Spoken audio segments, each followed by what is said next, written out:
My guest today is Sarah Hills. Sarah started her career in banking over 20 years ago, but quickly realised her passion and strengths were in understanding individuals and teams and adapting her management style to challenge and support them to succeed. During this period, she's fine-tuned an intuitive ability to comprehend and motivate others.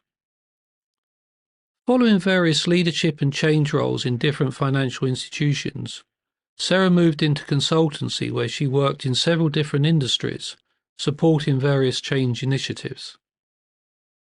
She then joined a training company, and after learning the ropes, in 2020, she started an accredited training company of her own, Carpe Omnia Training, or the mindset to seize opportunities and succeed, which clearly aligns with her passion to encourage others to be able to do so.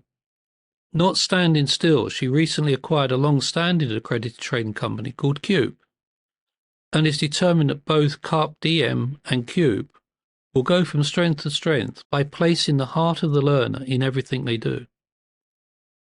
She supports the training industry as chair of ASTA, the Association of Training Excellence, where like-minded training providers come together to ensure the quality of training is as it should be. She has a very impressive professional track record, but her real joy and best privilege is looking after her 8-month-old little boy, Marcus. He fuels Sarah's determination to make the world the best place it can be, and if she can make a difference with the training she provides, then that's a good start. Welcome, Sarah. Hello, a privilege to be here. So, Sarah, you work with a lot of best practice products, you work in a lot of organisations, you have an experience of training people and also being in the front end of putting things into practice. So when introducing best practice in an organisation, how do you help your clients deal with the behavioural change that is needed? I think what's fascinating is whenever I have those first meetings with any organisation, they're very clear about actually what it is they want to achieve. But what they're not so clear about is actually the reality of what's happening in the organisation at the moment. And for me, it's very much about establishing that trust and that openness. So we can actually go right back to the beginning and understand the behaviours that are currently happening in the organisation, what the reality is of what people are actually doing to do their daily tasks and the kind of behaviours that underpin those, and then enable them to understand that if what they're trying to achieve is actually going to be impacted upon what's currently happening, with the best will in the world, they're not going to get there. So it's enabling them to understand that it requires patience, it requires the right investment in change and people to be able often to actually move forward to achieve what it is they need to. And if they don't understand the behaviours and align the behavioural change, the change will fail. It really is, to me, that black and white. So that sounds more like a consulting initiative or consulting support rather than a training support. So do you have many clients that take you into that trusted position to enable you to do that analysis before you actually start to deliver appropriate training? I think so, and I think it's because I've built that rapport. And for me, we have lots of training providers, as you know, but I very much want to do what's right by my client. So I'm happy to engage in those conversations because it could be that actually I don't have the right thing to offer, or that actually they need to start at a very different place to what they thought, and it might mean that actually they need to think about different things that they were considering. So by having that relationship, I see it as my responsibility to do what's right by them, and that's how they let me have that kind of consulting approach, so we can actually work together what are the best training needs for them. And actually, if it's not aligned to anything I deliver, that's okay, because I will know someone who can. I mean, that's fascinating. See, I can really understand that somebody who says, thank you for the opportunity, but I don't think I got the skills or the products that you need. When you say that to a client, does that grow your relationship with that client? Does that sort of embed your relationship? Do you get more business from that client? Or do they look at you and say, well, thank you very much, goodbye, we'll find someone else? No, it definitely does grow the relationship because they know actually that I have the best of their interests in what I'm doing. And I will keep in touch because I genuinely care. So it's not a case of I'm handing them off to somebody else. I will keep in touch with them and actually say, you know, how is it going? And like I said, it might be they start somewhere else, but there will be a time, I'm sure, that I will be part of that journey, because they effectively will need change management, they will need leadership, they will need project program training, and that's where I can step in. So on the occasions I can't help, we continue that relationship and they respect me for it.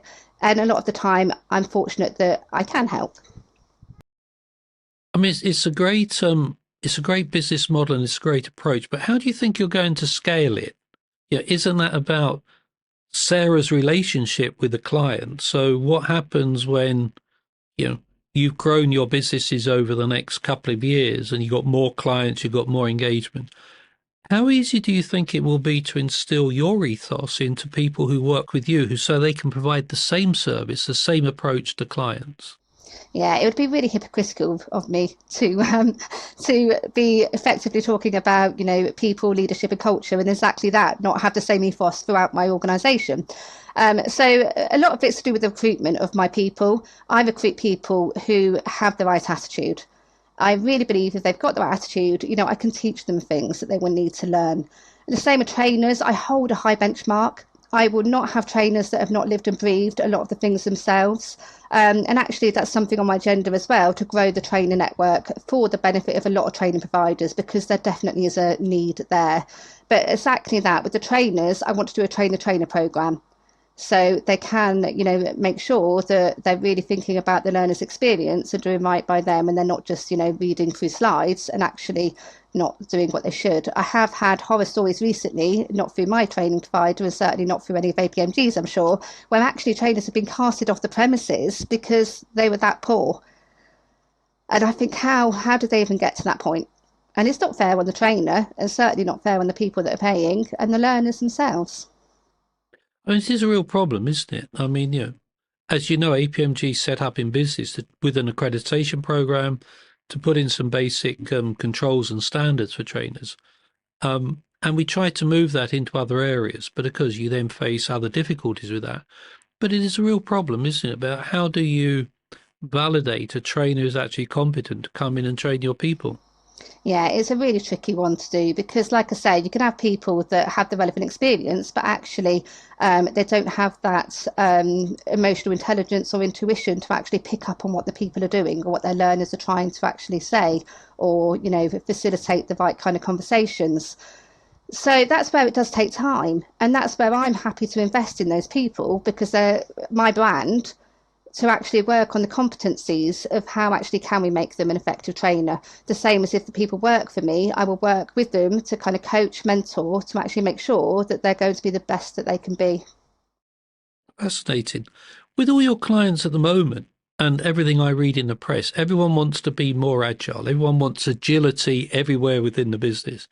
You know, based on your work, when you're having these briefing meetings with your clients, when you're trying to understand what is the issue they're really trying to resolve, what are the biggest challenges your clients face to be more agile? I think firstly, people need to understand what agility and becoming more agile means. I think we're, as I don't need to tell you, that I'm confident not everybody really understands what it is. So I think that's the first thing. People really need to understand, what it is meant by becoming more agile. And also, I think a lot of organisations underestimate how, what's involved with, if they need to become more agile, actually what's involved. They think it can just be a simple kind of, change, whereas it can't. It's going to involve, a huge process. It's going to be very complex, and it needs to start from the top. It needs to think about those leadership behaviours. And actually, there's so much involved in actually, becoming, if you like, agile. And really, to be agile is when your daily work routines are actually just smoothly running and could cope with any kind of change that's going to be thrown at us or any kind of new thing that comes along. So I think there's a long way to go. People need to understand actually what it means, think about, what does it, what's right for them, and appreciate it will take time. And, they really need to think about all the people element that will be involved with actually becoming agile and those agile behaviours. They're going to come against resistance, people not having the right skill sets, lots of different, barriers before they can even get moving. So do you think it's more of a mindset than a set of processes? I do. Especially based on my experience, those with the mindset actually were able to be more agile. But that, again, it takes time, it takes confidence. It takes, being comfortable with your role to be able to kind of also step back and allow other people to play their part. But definitely, I do think it's a mindset. However, we can't be naive and not recognise the right tools have to be in place to enable the right kind of agility. And where does governance fit into that? Because I have a personal view about one of the biggest problems with delivering successful projects and programs is lack of clear sponsorship. The sponsor is usually visible when accolades are handed out, but invisible when decisions need to be made and hard problems solved. So where does governance and the role of the sponsor fit into the agility piece? Is that more important, less important, or what is your view? What is your experience in that area? It needs to be complementary. And a minute ago, I said that people underestimate what's involved with becoming agile. And actually, to do it well, you need to review your whole target operating model, because a lot of your controls and processes will not be aligned to agility. You'd have to go through 10 different, phases to even get a yes or a no often. And actually, that doesn't align to agility. So that's where you need that investment to really understand what's involved and align it correctly with how you're moving forward. Visible sponsorship, we know, has to be effective. But again, there's several reasons why that sponsor's, behaving in the way they are. And again, we learn on the change courses and so how we can potentially tackle that. But a lot of it, again, is that behaviour. And sometimes they don't actually know what they're meant to be doing. There's several different reasons, but it does need to be addressed because we have to have the right sponsorship and it needs to be effective. So that can be aligned to the governance and recognising actually, they are there to oversee a lot of the things that we're doing. So is there a danger that agility could equal anarchy? That you move away some of the traditional controls and Absolutely. you have in place your gate reviews and your controls, and all of a sudden and most people think it's a free-for-all. I'm agile. Why do you need to know what I'm doing? Just trust me, it's going to arrive. It's going to be right on the night. Is there a link? They both start with A, Oh, anarchy and agility. do you know what? I've seen it, of course. Because if it's not done well, it is likely to be, to have anarchy. And like I say, people hiding behind it, saying, "Oh, I'll get it to you, when it, when I need to." Well, we don't need to do that, part. And actually, that we know that's not what it's about. But yes, there can be anarchy if the people don't actually know what it is they're meant to be doing, if they don't have the skills to do what they need to do, and they don't have the purpose. So again, yes, there will be anarchy if the fundamentals of making your organisation agile aren't done well. And have you actually worked with a client from the period when they'd said, we would like to have more agility within our business or more agility within the department, through that process and arrived at a point where there is agility and they are a high performing department, team or organization? Have you actually seen that process? Yeah, and that's why I can stand by it. And ironically, I've seen it for years. And I saw it a long time ago as well. But it did stem down to the behaviour and knowing exactly what was required and that trust. But it does kind of breed confidence. If you start to see it in one part, it does breed that confidence to start making other parts of the organisation agile as well. But you do need to kind of start with those fundamentals. But absolutely, I've seen it all the way through. It does take, like I say, a bit of patience. It's not going to happen overnight, but it definitely can happen. And I've seen it time and time again. If you got an RFP in and it said, or you're in a discussion with a client and they said, so tell me, Sarah, based on your experience, how long do you think it's going to take us to get from here to being truly agile? What would be your view on an outlined timeline? That's a really tricky one, Richard. Oh, put me on the spot because it's going to be different for, what the organisation is, the scope and the scale, the size, all the different intricacies. But I certainly would manage the expectation that, it's going to be a continuing change, a continuing way of being. And, because we're in a constant state of change, let's be honest, we'd be really foolish to kind of think, yes, we've done it and kind of take a step back, which is often what happens with change. People think, oh, yeah, we've achieved it. And it's like, no, you haven't. It's not embedded yet. You can't relax just yet. So it's exactly the same with agile. I don't think you can ever say, I think you need to continuously keep moving forward. So So it's no different from a lot of what we do within business, and that is, you make a change, you install a new process. Because of that, you realize there's other things that you could do, and you do those other things, and so on and so forth. So, the challenges might be getting smaller, but the challenge is never ever met. Yeah, so I have to be a bit careful here because everybody that's been on my training knows that I'm very passionate about if you're a good change manager, a lot of those things you do know will be changing as a consequence of what you're doing, and you will preempt that, and it'll be part of your overall planning, and you'll be putting in levers and leverage to make sure that the change is going to, get to that point of adoption and stick. So actually, there shouldn't be too many unknowns if you're good at what you do. But that said, there will always be things that actually, like say, will come out. But the point is, if you're truly agile, the people, it won't matter, what's changing, what's coming out, because they will know how to cope. They will know what to do, and they will have the skills to actually be, okay, this is what we need to do. Let's apply how we work and move forward. I'm fascinated. Now, I know that recently you've added the STAR program to your portfolio. Um, and what attracted to you to the program? And, could you just explain what STAR is, Yeah. and what do you think it's going to be the biggest impact it's going to make on your clients? So it's really interesting. I just had a call with Dominic earlier, actually, who's really inspirational, who actually created a lot of the STAR training. Now, truthfully, one thing that did attract me is it's assessment based, which I really like the idea of because I've had so many people that, they're not necessarily they're a bit apprehensive about exams, but also with the assessment based, it's really changing how we're thinking as a trainer to we're not actually saying, are they, can they do it, yes or no. We're actually developing them to change how they're doing things and to really think about what it is they're doing and how they can do it differently as a manager. So that's one thing that attracted me to it. Also, it really aligns with everything I believe in because a lot of the, I can't believe it's as high as 89% of people in the workforce that are disengaged.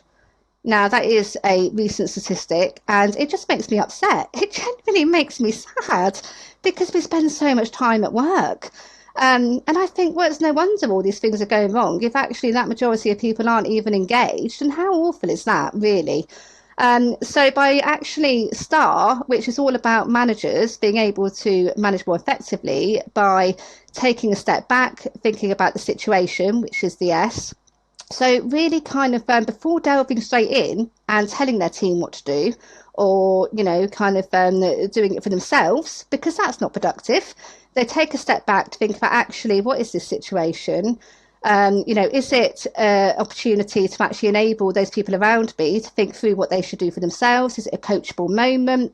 Asking the right questions, which ultimately is what it's about, asking the right question, and then enabling them to actually learn from it. So next time they're in a similar situation, they don't necessarily need to come to you. They might need support, but actually they're starting to do a lot more for themselves.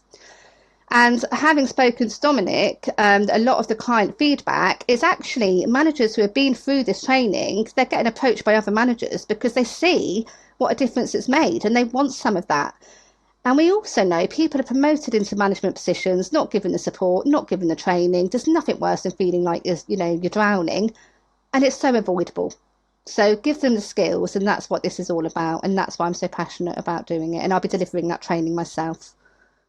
And I understand that the team behind STAR have an ambition to train 1 million managers over the next few years. That's brilliant. And if I can do 1 million of those alone, that would be that would be a win-win. Because like Dominic, we're actually about making a difference. That's why they've created this, and that's why I'm very much backing it. It's actually we want to see that difference that it's making in the organisations and to those people in the organisations to increase that engagement. Yeah, and my understanding at the heart of it, I mean, the book is The Answer is a Question, and it's about, as you say, picking the moment and actually reflecting back to someone who works for you, what is it that they can actually solve for themselves rather than expecting you to solve it. Now, when I think back of my career, I think I've done that several times during my career. I haven't always been, I'm the right person to do this for you. Have you thought about doing this? So although they've codified it in the book and they got quite a lot of examples in the book, is it new or is it something you've seen in your career? Yeah, I mean, they won't mind me saying it's not new. And this is the game line behind it, because it's things I was doing, like, say, 20 odd years ago, but intuitive to me. And that's why I know it works. Because, a bit like we were saying, I knew that actually I climbed the ladder very quickly because of what my team were effectively doing. Because they were doing so well, it was like, well, Sarah must be doing something right. And it was because I always, did think about actually, I want to enable other people to be able to make those decisions, to do what they're here to do. And it gives you that respect as well. And you also respect your people because people want to actually have the opportunity to do it for themselves. And it's kind of a pulling engagement as opposed to pushing them away, which really is the art of good leadership. So, yes, it's not new, but sadly, somewhere along the line, this is why there is a market for it. It's not happening, and it hasn't happened for years. And that's the reality of it. So, although for me, yes, I've seen it before, it's not happening. And by doing, the STAR program, you will see a big change with your kind of managers and the people in the organisation. Yeah, I mean, my understanding with it, and I think it's Dominic has said this a couple of times to me, it's because traditional coaching isn't really about getting the best out of your people. Yeah, it has different techniques, whereas the STAR program is much more about getting the colleague, the person you're talking to come up with the answers rather than actually taking them through a process. It's there's some interesting ideas within it that cut across and maybe contradict some of the traditional approaches that we might be using. Yeah, and that's the point. Although, like I said, it's not new, it does cut across what we're currently doing and the approaches that leaders, managers out there are taking, because they have got habitually at the moment, they are telling their people what to do a lot of the time, whether it's because actually they think it'll be quicker. They haven't got the time to take a step back and enable their people to do it, whether there's an element of trust. Lots of different reasons, but intuitively, that's what managers tend to be doing at the moment. So, of course, it's not surprising people aren't engaged. So although it's not new, it will change, like say, how current managers are actually leading their people. And by asking the right questions and enabling people to think it through and have the opportunity to do it for themselves, which is like say a lot of what it's about, it's not like say technically coaching because it's about the person actually at the receiving end as opposed actually to what you're trying to give to them. So it's fascinating. We could carry on talking, no doubt, for hours. I won't take up any more of your time. Thank you very much for finding the time to talk to me. Oh, it's Thank been you. an honour. Thank you, Richard.